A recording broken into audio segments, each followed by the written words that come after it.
Hello everyone, welcome back to our Power Ranger vlog. Today's episode, The Ghost with the Mostest. This is a Halloween theme episode. Though it's kind of funny they should have put it on the day of Halloween. Anyway, we discover now that Sludge can resurrect monsters that died, which kind of works in two ways. One, he can keep his bounty, and two, he could just bringing back the ones that got killed every time. Which leads to now, death is now questionable in this series. And I've started to notice that Fury has not shown up, so they really locked him up or he is dead. And they're not showing us this. But yeah, the monster he resurrected was the monster that does cloning. And also, partnering with him is a new monster called Memorella. A monster that has the ability to read your mind and get all your memories. And during this time, our Rangers are having a little bit of a Halloween party. With Chase, being the dumbass as he is, made 6 ghost costumes, while Kendall dresses up as Cupid. Because she decided to introduce the new weapon to them all, the Dino Cupid Charger. Which is basically, sorry for that, I had to grab the item real quickly. And for those, it's this thing. The ability to make your victim fall in love with the first thing they see. Which is kind of evil, in a way. And wouldn't this be more views for a Valentine's Day episode and not a Halloween one? Whatever. As our Rangers are having their party, ironically, it's kind of funny that while they're having the parties, the monsters could walk into the museum anytime they want and blend in since it's Halloween. But I'm surprised Kendall actually installed a machine that can register alien DNA. Wouldn't it be flaring off every time Keeper walked by? Well, anyway, one of our ghosts get captured, and this is now turning into Memorella decided, with the power of the copy guy, turned into that ghost. So it's more of a mystery of which Ranger is she, and which one did they capture? As soon as Kendall finds out, she gathered them all up and is doing the who is who. So this is actually good. I do enjoy that. They are basically doing the, okay, which Ranger is the one that's the fake and which one's real. And then we really discover what this episode really is. A clip show. It was a smart, you had the idea, Nickelodeon, and then you've thrown it away. Not many people like clip shows. So while she straps each Ranger to a lie detector, she asks them questions, each from their episodes that they were focused on. And that's mostly it. First up was Riley.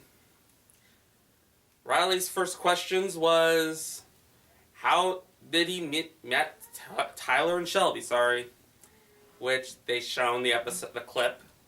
And then how did they get rid of the bomb, which they also showed.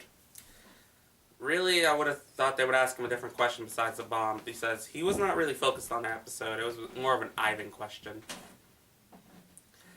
Next up was Coda. The episode dealing with him and the kid with the bike. Which he answered truthfully. Same goes with Riley. I forgot to mention that. During this time, the copy monster and the comic relief monster, I don't know its name right now, decides to run off because they want trick-or-treating candy, leaving the ghost to escape.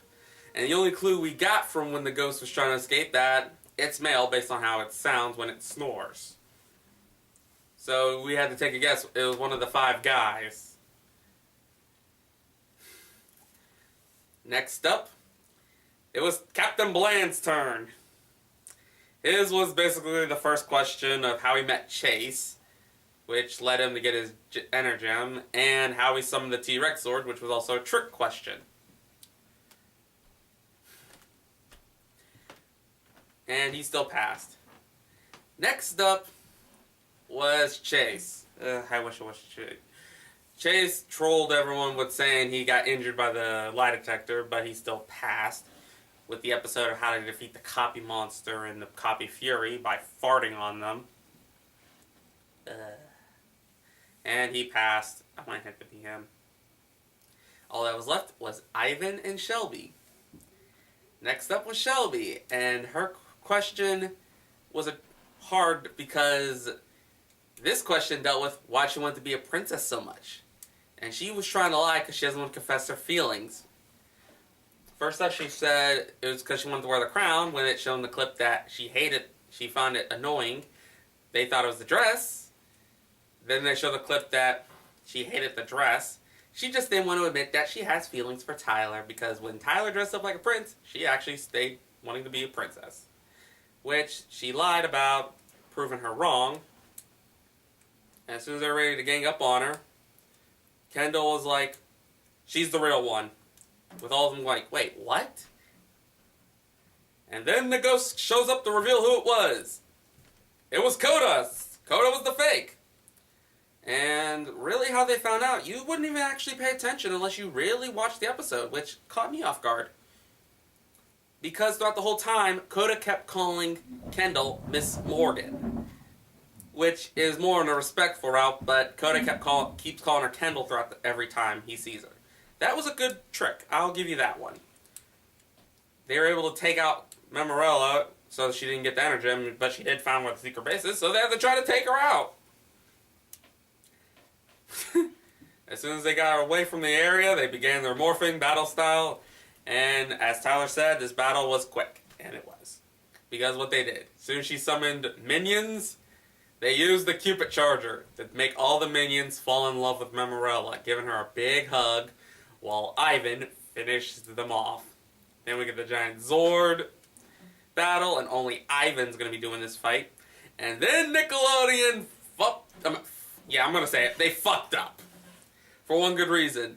They shown Zord number 8. I really don't remember what dinosaur it is, but it's the one with the freaking hard head and it headbutts people. They shown that Zord. He's Ranger number 8's Zord. They didn't acquire him. They did acquire the Spiked Club one, which that one could be reasonable, but using that Zord, number 8, you kind of screwed up. They didn't even show any episodes of them acquiring it. So this is them, really, Nickelodeon better fix this mistake, because I just called them out on this. They're using the headbutter to beat Memorella, defeating her. So somebody did found the Energem in some way. I don't know. I just want to know who the Aqua and Gray Ranger are now. Well, anyway, yeah, they won. Sledge yells at the two the comic relief and copier, because they spent their whole time going trick-or-treating and not getting the Energems, while the minions are piling on the giant candy that the comic relief got. I'll try to remember his name next time. I'm sorry. And after that, Tyler and Shelby are having a little bit of a romantic moment while the Cupid Charger is jammed in the gun. She doesn't want to admit her feelings, but we do know those two like each other. And it fired a shot at Chase, which did nothing at all. He just fell in love with himself while looking in the mirror, while the other Ranger's like, oh crap, duck! Which was funny, but like I said, nothing really happened with Chase. How do I find this episode? It had a good idea with the mystery of who's the fake and who's the real one, but Nickelodeon screwed it up twice. One, using the clip show, and two, showing Zord number 8, which they screwed up on. I still like it with that mystery idea where we're trying to guess which one is which, and unless you really focus on each Ranger's personality, you would have noticed it the first try. So that is my honest opinion on this episode. I do like it, but I also hate it for those two screw-ups. If you want to see more of me talking on front of the camera, click on click on the thumbnail here, and throughout the whole month of October, I'm going to be doing some creepy reading. Of reading creepypastas, crappy pastas, and maybe a few troll pastas. Till then, Rasa is signing out.